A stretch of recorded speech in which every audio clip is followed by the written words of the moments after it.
Hello, welcome to Just and Dwyer Artistry. It's lovely weather here today, and we're going to do some drawing.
Thank you so much for joining me today. We are on a quest to discover what lies within the heart of an artist. We are on a pilgrimage to dig to the depths of what drives a man. We are on a crusade for creativity. We are on the third Friday of the month, and it's Art Addicts Alliance time. Every third Friday, an extraordinarily creative group of people get together in a cyber huddle and merge our creative power into one. The power splits, and many shards of visual brilliance emerge from the crucible of YouTube destiny. You can find the other warlocks, sorcerers, and magicians linked in the description box below. Check them out. This month, it's time for me to bare my soul and reveal to you my deepest secrets. It's time to meet the artist. I will provide you with a bewildering array of fascinating facts and astounding answers as I create a self-portrait that is less technically correct than some of my other tutorials, but rest assured this one comes from the heart and I will hold nothing back in this video. If you will walk this journey with me, we will emerge from the darkness strong in our unity and alive with the energy of knowing. Let us begin the unveiling!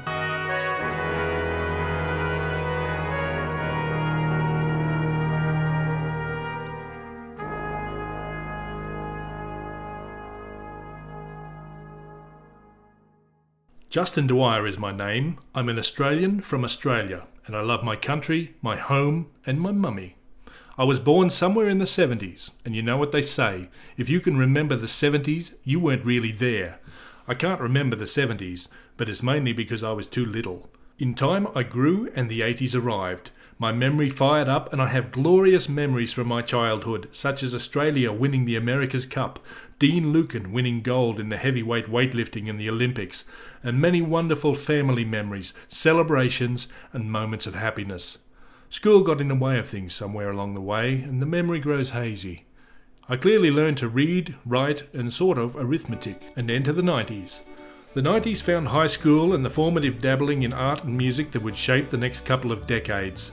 I was mad keen on reading, initially fantasy, science fiction and horror, followed by many things, both fiction and non-fiction. I played video games like it was my job on an Atari console, and I got my first job. The money led me to buy my first bass guitar and started playing keenly along with AC/DC, Black Sabbath and Motorhead records. I did a lot of drawing in those days as well. I can't believe I had so much spare time then. I drew scenes from fantasy novels or from Dungeons and Dragons games that consumed many hours as well, sometimes leading to all-nighters. I left school at 14 and got a job and did many things just like other folks, but two main passions stayed with me, music and art. In the mid-90s I got my first car. It was a 1972 Toyota Land Cruiser. It was my pride and joy, and of course I still have it today.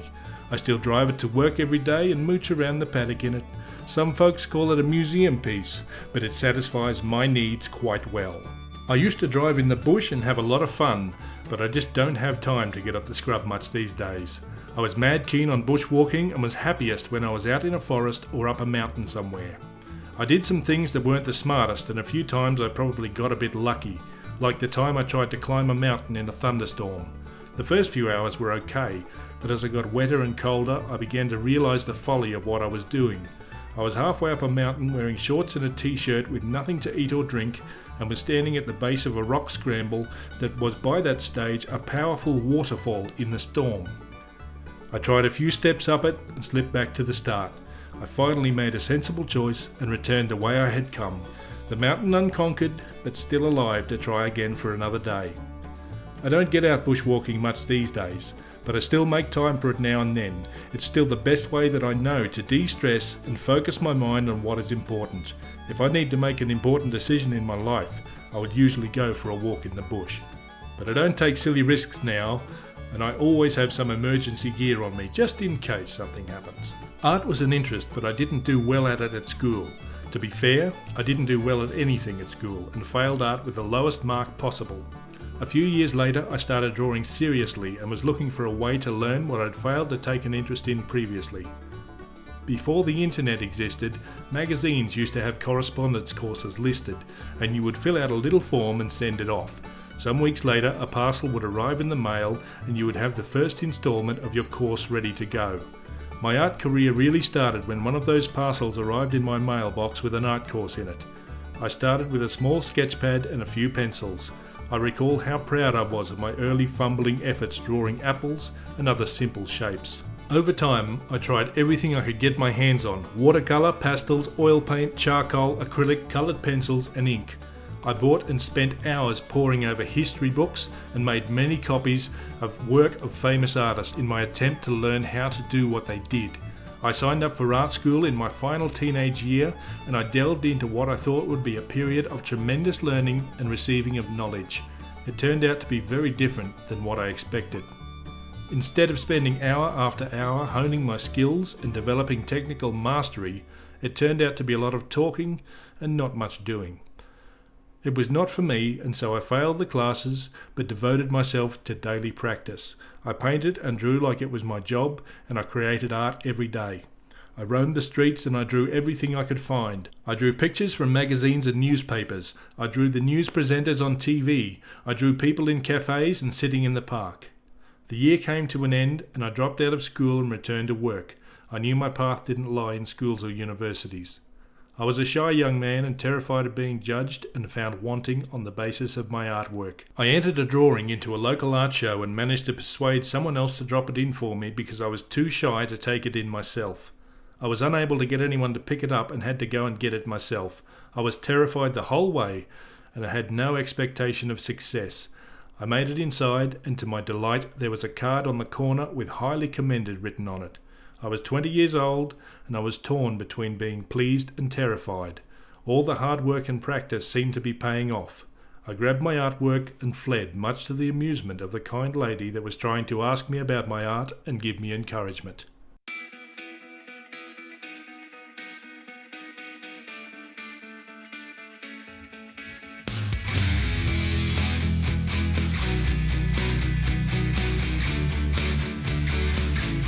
I played bass in pub rock bands on and off for 20 years. It was another way that creativity spilled out of me. I was never destined to be a star, but I learned a lot about working hard and making steady progress through constant practice and effort. There is a strong parallel between music and visual art. I did them both at the same time, but always with more focus on one or the other. I played to a couple of thousand people at small festivals, and I played to 3 or 4 disinterested people in run-down little pubs. I had great nights where the crowd wouldn't leave even long after the bar was shut. I had nights where we didn't turn up at all because the band disintegrated and we went our separate ways. One night when I got a bit excited and threw the only guitar I had halfway through the night, the headstock split and the neck separated from the body. I had to finish the gig trying to hold it together and get the tuning right by pulling everything into place with my left hand and playing with my right.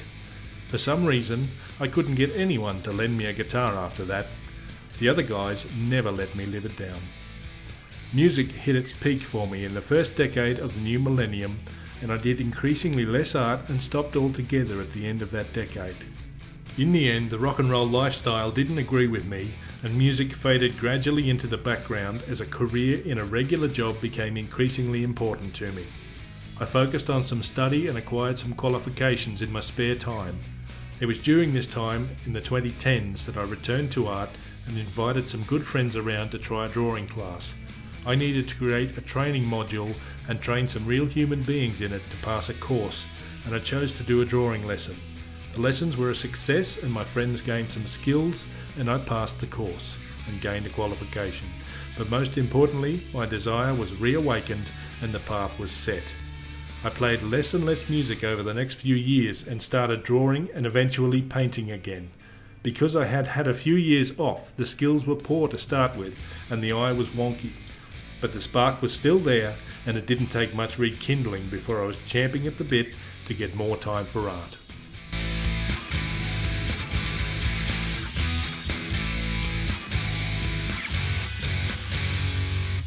The charcoal from the fire is tough. This is made from Australian hardwood.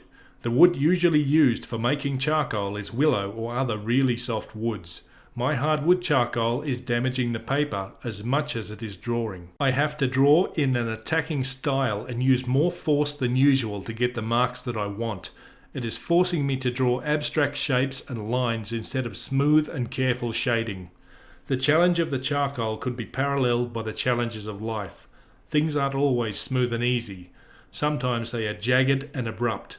Sometimes you act and the results are different to what you expect or want to happen. I chose a reference photo taken in a room where there would be a strong contrast between light and dark. Where darkness meets light is where definition happens. This is true of art and it is true of life. Sometimes there is darkness, loss, pain, fear, desolation. Sometimes there is love, joy, amazement, and unquenchable curiosity for what is yet to come. We all exist in this space and walk a path between the dark and the light. Sometimes one is more apparent than the other. Sometimes we only look at one of them and can't see the other. But they are always there and they are always a part of us. The strong contrast gives us a focal point. In my art, I can choose where I want you to look. In my own life, I also have the choice to look where I choose. I choose to face the light and dark. I choose to accept them. I understand that they are things that can happen to me, but I am not them. I am not the darkness and I am not the light. I am me. I have been burnt in the fire of life just like my charcoal has been burnt. I am an imperfect tool for creation just like my charcoal is imperfect for drawing.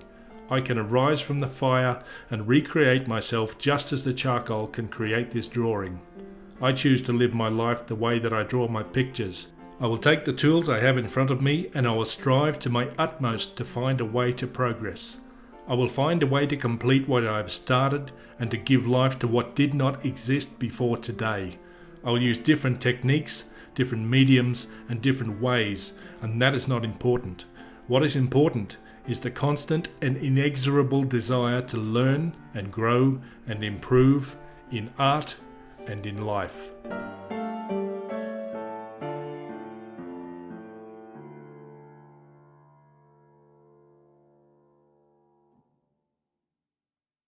The ups and downs of life take their toll and confidence rises and falls. In 2018 I returned to exhibiting my work for the first time in almost 20 years. I was very lucky and managed to wrangle some small awards and have gradually added to the collection each year. Music is now behind me and my focus is on visual art for the time being and the foreseeable future. I'm fascinated with light at the moment and how it interacts with things. I'm also fascinated by movement and energy in things. I made the decision last year to create an online presence and to start the process of building an online outlet for my art and for my knowledge. I believe that the greatest waste is to learn something and then never share it. I have learned a lot from my experience over the last 25 years in exploring my own creative processes. When I was starting out, it was very hard to find credible ways to learn art skills. Living in a rural area, there were no art lessons, no classes, and very limited books in the local library. Now with all of the cumulative knowledge and experience of the world available at your fingertips and a computer in your pocket, the world is such a different place. The potential for us to learn from each other and become way more than we ever could have by ourselves is huge. We can share what we know. but we can give each other support, friendship, understanding, inspiration, and all the very best that a human being is capable of, if we choose to do so. And I do choose to do so. I will share my journey so that you can learn from it. I will watch your journey so that I can learn from you. And together we can build something far greater than would have ever been possible alone. In the past, true geniuses could stand alone and raise the bar. The rest of us could only look on in wonder and be grateful that we caught a glimpse of the talent and the dedication of that special person. Now, as a collective, we have the power to lift each other and raise the bar together. We don't have to be geniuses, we just have to be willing to learn and prepared to support and help each other. So don't hide your light away from the world. Someone else just like you needs to see it to gain the confidence to show their own light. Okay, I'll step back down off my soapbox now.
As you can tell, I've moved on to a newer stick of charcoal to complete my drawing.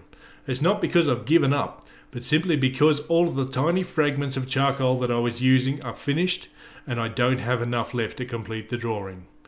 I'm using the new charcoal to overlay and try and complement what I achieved with my original hardwood charcoal. I've talked a bit about my life in this video and I've shared some of my experiences.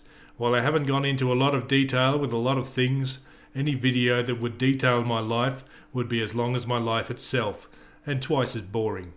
If you've made it this far into the video, I'm happy that I can count you as a friend, or at least somebody who hasn't got anything better to do. So thank you so much for watching. I really appreciate you sticking around. It helps me out a lot. I know this video hasn't been filled with jokes and silly events like some of my videos are, but I can't make those kind of videos every week. After all, there has to be a balance. Next week will be a new kind of video. We're going to be going outside and painting together. Even though in my lifetime I've spent a lot of time outside sketching and drawing, this is my very first time painting with oil paint outside in real life. So if you're interested in seeing me try new things and have adventures, then come on next week and let's get cracking together on a new plein air adventure. And very quickly before the drawing ends, let's just shout out the other members of the Art Addicts Alliance one more time. Their links are in the description below. Go and click on those, watch their videos and hit the like button. Thanks for watching. Have a wonderful day and bye bye.